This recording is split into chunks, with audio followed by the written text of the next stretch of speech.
Okay, once you've completed your part files that they're the right size, you want to clean them up and make them look as professional as possible since you did all that work. One thing we want to do is hide any of these features that we created to kind of help us make the part. So I'm going to go in here to this work plane and I'm just going to go ahead and turn off the visibility. I could also do that by just right clicking on it right here and just turning off the visibility. I have this work axis. You can tell, like when I hover over it, it kind of lights up over here in my model. So if I hover it here, it shows up in the part, and if I hover it here, you kind of see it shows up here in my model. Again, I'm just going to right click on it, turn off the visibility, and I notice that I still have something showing up here. It's this sketch, sketch number 8. When you're all done, there should be no sketches kind of left in this first column. Every sketch should have been done and then either extruded or revolved or used for a sweep or a loft or something. So we basically create a sketch in a 2D sketch, and then we use one of these create features to do something with that sketch. So this sketch is just kind of left over.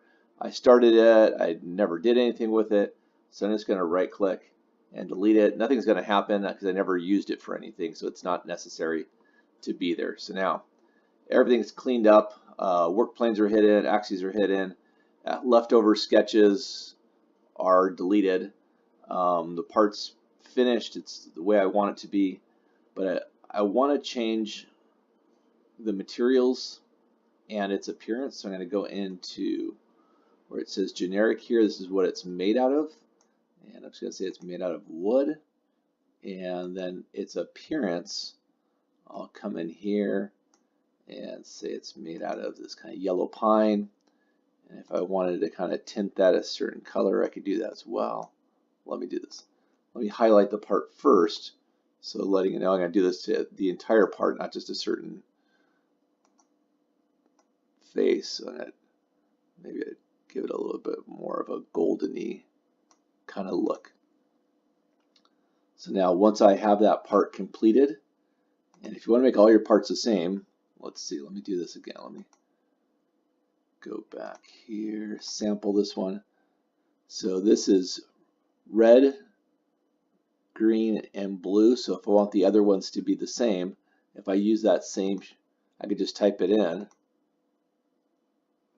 me go to my part, color, and if I typed in these numbers, it'll change the color here. So in order to get it to match, I would just type in 255, tab 149, and 0 there, and I'll get the right color. Because if this is, let's say, like 150, it changes the color here.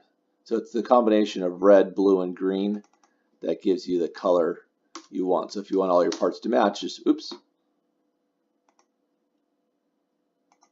Let's go here.